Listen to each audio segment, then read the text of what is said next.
Hi viewers, నా పేరు doctor Kanthikumar Reddy, consultant andrologist, J andrology and men's health. మాకు విజయవాడ, వైజాగ్, రాజమండ్రి మరియు నెల్లూరులో బ్రాంచెస్ ఉన్నాయి. అండ్ ఇప్పుడు కొత్తగా కర్నూలులో కూడా బ్రాంచ్ స్టార్ట్ చేయడం అనేది జరిగింది.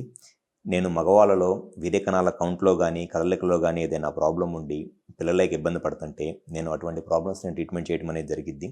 జనరల్గా చాలామంది మగవాళ్ళు ఈ వీర్యకణాల కౌంట్లో కానీ కదలికలో కానీ ప్రాబ్లం ఏదైనా ఉండి పిల్లలకి ఇబ్బంది పడుతుంటే వాళ్ళు చేసే ఒక కామన్ మిస్టేక్ ఏంటి అని అంటే, మగవాళ్ళు కూడా వాళ్ళ వైఫ్ ట్రీట్మెంట్ చేయించుకునే లేడీ డాక్టర్ దగ్గర లేదా ఐవీఎఫ్ స్పెషలిస్ట్ దగ్గర ట్రీట్మెంట్ చేయించుకుంటా నెలల తరబడి వాళ్ళు ఇచ్చే మల్టీవిటమిన్ ట్యాబ్లెట్స్ వాడుకుంటా వాళ్ళు చేయించే అనవసరమైన టెస్టులు చేయించుకుంటా చాలా రకాలుగా టైం అండ్ మనీని వేస్ట్ చేసుకుంటున్నారు. నేను ఈ మాట ఎందుకు చెప్తున్నాను అనంటే, జనరల్గా ఈ పేషెంట్స్ ఎప్పుడైనా సరే ఈ లేడీ డాక్టర్ని ఐవీఎఫ్ సెంటర్లోనూ కలుస్తున్నారనుకోండి, మీరు సింపుల్గా అబ్జర్వ్ చేయండి.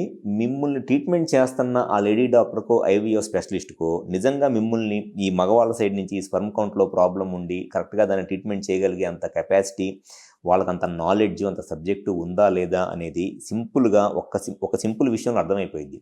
ఎప్పుడైనా సరే మగవాళ్ళ సైడ్ నుంచి స్పర్మ్ కౌంట్లో కనుక ఏదైనా ప్రాబ్లం ఉంటే ఫస్ట్ చూసుకోవాల్సింది ఏంటి అనంటే, టెస్టిస్ అంటే ఈ బీర్జాల సైజు ఎలా ఉంది, ఈ బీర్జాలు ఏ పొజిషన్లో ఉన్నాయి, కరెక్ట్గా ఆ స్క్రోటం ఆ బీర్జాలు ఉండే సంచిలో కరెక్ట్గా ఉన్నాయా లేదా, అది ఏ పొజిషన్లో ఉంది, 2 ఉన్నాయా, ఒకటే ఉందా, అది ఏ సైజులో ఉంది అనేది చాలా చాలా ఇంపార్టెంట్. ఎందుకనంటే స్పర్మ్స్ వచ్చేది ఈ బీర్జాల నుంచే వచ్చేది.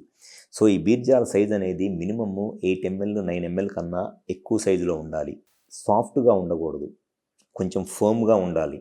అండ్ దాంతోపాటు కరెక్ట్గా స్వెల్లింగ్ కానీ లేకపోతే ఆ కార్డ్ అంటారు, ఈ బీర్జాలకు వచ్చే రక్తనాళాల దగ్గర అక్కడ ఆ కార్డ్ థిక్నెస్ ఉండకూడదు, వ్యారికోస్ ఇలాంటి ప్రాబ్లమ్స్ ఉండకూడదు. ఇవన్నీ ఎప్పుడు తెలుస్తాయి అనంటే, పేషెంట్ మన దగ్గరికి వచ్చినప్పుడు క్లినికల్గా మనము పేషెంట్ని ఆ టెస్టిస్ సైజ్ ఎలా ఉంది, టెస్టిస్ పొజిషన్ ఎలా ఉంది, ఆ టెస్టిస్కి వచ్చే బ్లడ్ సప్లై ఎలా ఉంది అనేది క్లినికల్గా ఎగ్జామినేషన్ చేస్తే ఈజీగా అర్థమైపోయింది.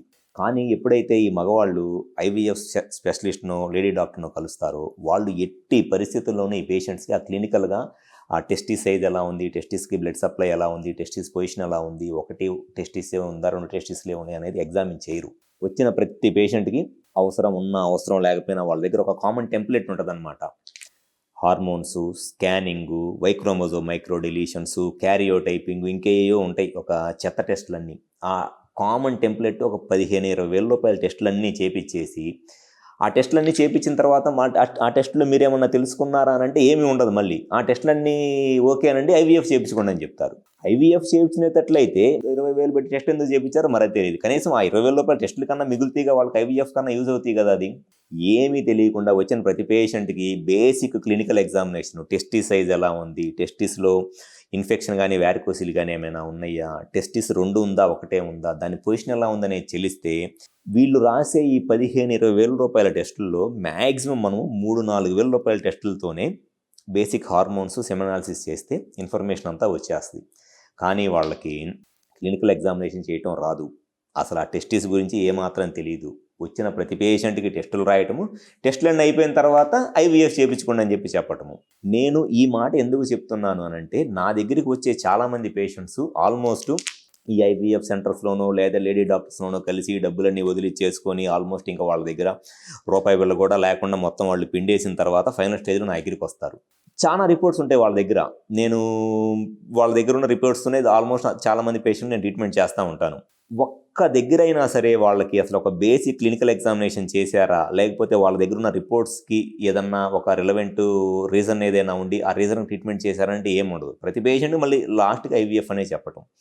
సో మీరు మగవాళ్ళ సైడ్ నుంచి స్పర్మ్ కౌంట్లో కనుక ఏదైనా ప్రాబ్లం ఉంటే మీరు ఒక ఆండ్రాలజిస్ట్ని కలవాలి. అంతేగాని లేడీ డాక్టర్ను ఐవీఎఫ్ సెంటర్ను కలిస్తే వాళ్ళకి అసలు మీ టెస్టిస్ గురించి, మీ స్పర్మ్ ప్రొడక్షన్ గురించి, మీ స్పర్మ్లో ఏదైనా ప్రాబ్లం ఉండటానికి రీజన్ ఏంటనేది ఏమీ తెలియదు. Simple clinical examination, testis size ఎలా ఉంది, టెస్టిస్ దగ్గర బ్లడ్ సప్లై ఎలా ఉంది, ఆ టెస్టిస్ 1 ఉందా 2 ఉన్నాయా అనేది చెక్ చేస్తే మ్యాక్సిమం ఇన్ఫర్మేషన్ వచ్చింది. గ్యారంటీగా మీకు వాళ్ళు చేపించే టెస్టుల్లో మినిమమ్ ఒక 8,000 నుంచి 10,000 రూపాయల దాకా డబ్బులు ఆ క్లినికల్ ఎగ్జామినేషన్ చేస్తే మనం సేవ్ చేయవచ్చు. సో ఎవరైతే పిల్లలు లేక బాధపడుతున్న దంపతులు ఉన్నారో మీరు ఒక ఆండ్రాలజిస్ట్ని కన్సల్ట్ అవ్వండి, గ్యారంటీగా మీకు బెనిఫిట్ అనేది జరిగింది. మాకు విజయవాడ, వైజాగ్, రాజమండ్రి మరియు నెల్లూరులో బ్రాంచెస్ ఉన్నాయి. అండ్ ఇప్పుడు కర్నూలులో కూడా బ్రాంచ్ స్టార్ట్ చేశాము. హాస్పిటల్ ఫోన్ నెంబర్ పెడుతున్నాను. మీకు సెక్షువల్గా కానీ స్పర్మ్ కౌంట్లో ఏదైనా ప్రాబ్లం ఉండి మీరు ఒకవేళ సెకండ్ ఒపీనియన్ తీసుకోవాలనుకున్నా, ఆల్రెడీ మీరు ఎక్కడన్నా ఐవీఎఫ్ సెంటర్ని ఎక్కడన్నా చూపించేసుకుంటున్నా, మీరు సెకండ్ ఒపీనియన్ తీసుకోవాలనుకున్నా ఒకసారి వచ్చి కన్సల్ట్ అవ్వండి. డెఫినెట్గా మీ సైడ్ నుంచి స్పర్మ్ కౌంట్లో ఏ ప్రాబ్లం ఉన్నా విత్ రీజన్ నేను ఎక్స్ప్లెయిన్ చేస్తాను. గ్యారంటీగా మీకు మ్యాక్సిమం బెనిఫిట్ అనేది జరిగింది. Thank you.